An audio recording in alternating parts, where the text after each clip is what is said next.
Malumot na ang daan patungo roon. Mabibilang lang kasi ang mga sasakyang umaabot sa sulok na ito ng bundok. Payak ang pamumuhay ng mga taga rito. Ilang pagkakataon nga lang kaming nakatulong sa pagbuo ng tahimik at simpleng bahay na ito, kung saan namin nakilala si Lola. Ngay, saging! Hindi na po saging.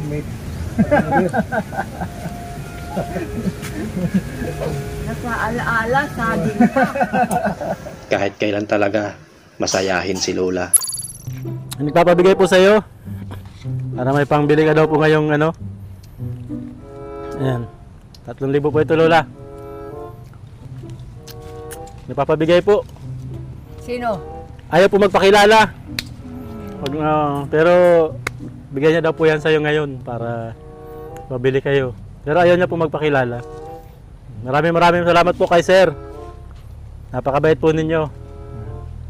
Salamat po. Kung sino ka man.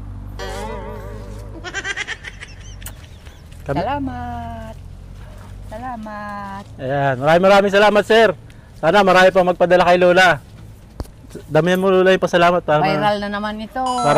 Para may magpadala. Ngising kabayo na naman yung mga anak ko, mga apo ko doon na makakakita sa akin. Ayan. Magpasalamat kayo at may sumusuporta sa akin dito.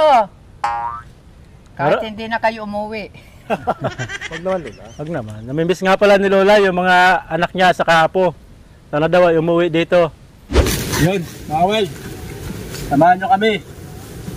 Mamulot tayo ng pang-ulam. Sasamahan natin si Lola Anyang para may pang-ulam tayo ngayon. Dito tayo sa parangan ni Lola. Ayun, may lumipad na ibon. So dito mga kawal, sa lugar ni Lola Anyang, dito niya lang pinupulot ang kanyang mga kinakain.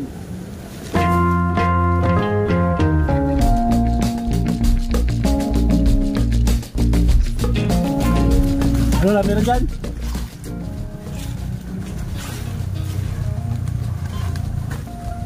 Ayan. Ang lalaki ng laman. Ang laki ano, Lola? Ito mga kawal. Ayan. So, tawag dito ay buko. Masarap siyang ihawin, ano, Lola? Inihaw. Pero masarap pala ito ginagataan. Iwanan natin ito maliit mga kawal. Iwanan natin dito. Balik natin sa dati niyang bahay. Ito mga kawal. Gaya nung kinukuha ng mga tribo, ang kinakain ito ay dahon.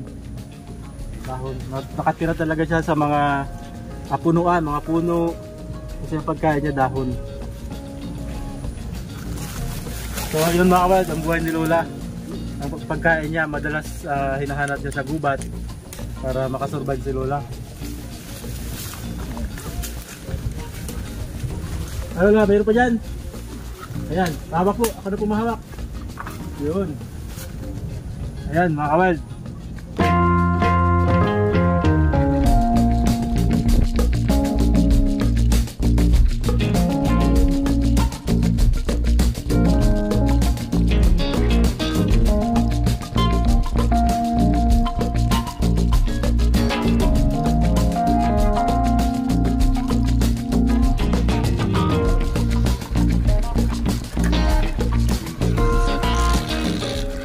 Ayan mga kawal, so may dala rin tayong iihawi natin. Ano, kailangan nyo pang tawyo?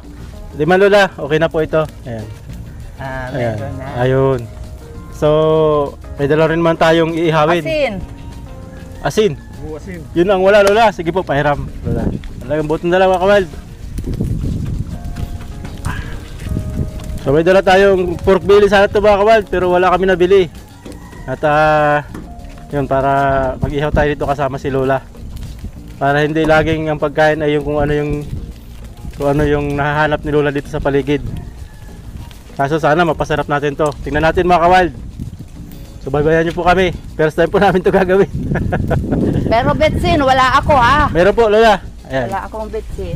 Ayan, buti may asin si Lola. Iodized na yan. Siya nga oh.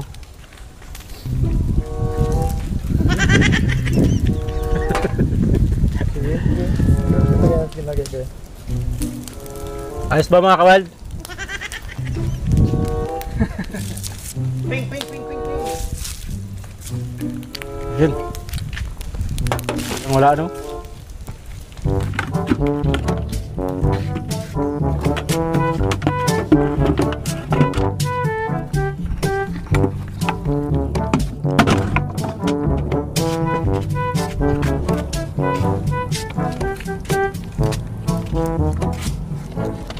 Lola, ano masabi mo? Ha? Masarap kaya? Masarap?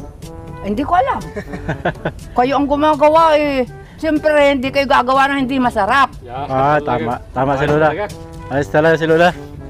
Parang marami pa tayong lulutuin Pag dito. naluto yan, hindi masarap. Yun. Luto na kasi. Tama. Ah.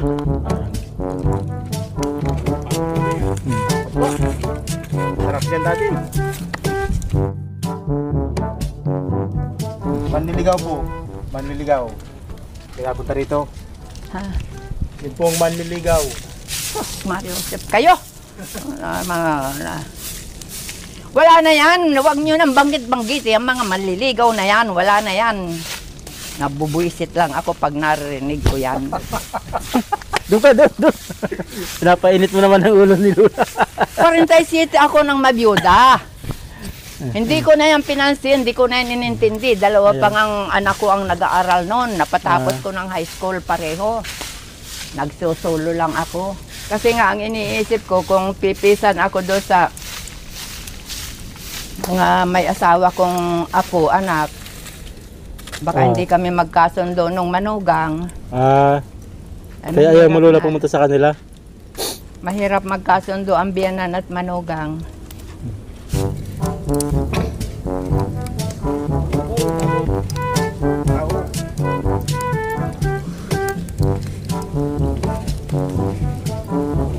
Sakit si Buenyo. Pag napanood yan ni Lito, wag no. Sabihin ka no. Kasal talaga niya sila sa saging. Kapalin na ano? Ito yun. Pero ano yun? Ginaga na? Inihain na.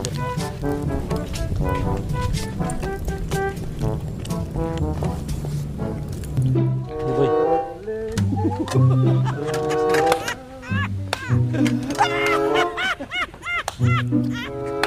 Oh, talaga ah. Yan, guling-guling. Wow! Ayos! Dekorasyon pa mo lang. Oh, Lola. Yan.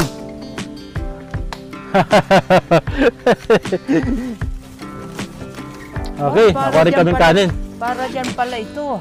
Oh, ano ba yan? Malutong po, malutong.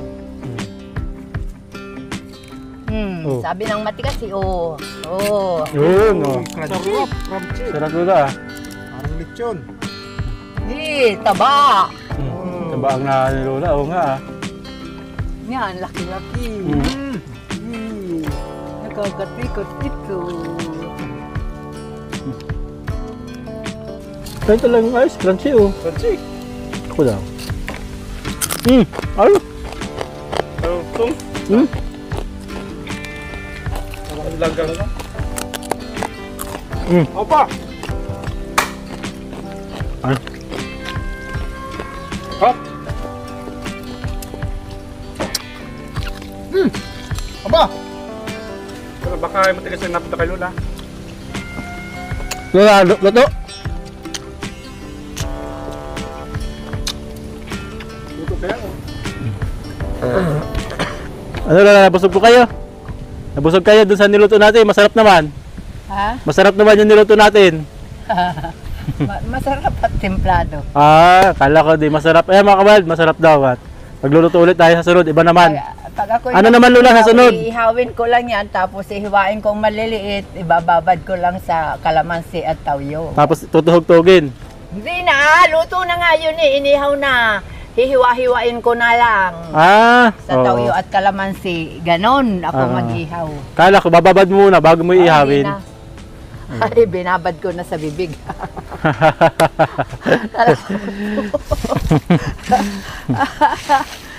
Ay, maraming Ay, salamat di po ako mga kawal. marunong yan. Maraming salamat mga kawal sa inyong patuloy na pagsuporta. Marami pong salamat. Thank you. Susunod mga kawal, hindi lang pork belly luto natin kay Lola. Anong request mo, Lola? Anong request mo lulutuin natin sunod? Kayo na lang. Kami nang bahala. Ayaw. Oh, sige, kami nang bahala mga Bahala kawal. kayo. Sunod. Surprise Pag na lang. meron tayong nahuli mga kawal na baka, isang buong baka. Kung ano-ano ito. Oh, bye-bye. Salamat po. Salamat, Salamat sir. po. Salamat na marami. Salamat po sa inyong patuloy na Maraming panonood. salamat. So nagpadala, maraming salamat po sir. Ayaw mo po pakilala, nagpadala ka para kay Lola Anyang. Maraming salamat po sa inyo sir. Tiyak na malaking tulong po ito kay Lola. At kay Romano Farm. Shout out yan sa Romano Farm, napuntahan namin yung nakalipas. Diyan sa Yan, may maraming salamat po sa Calabagas. inyong matagal na pala natin silang taga-suporta mga kaward. Kaya maraming salamat Romano Farm. Thank you.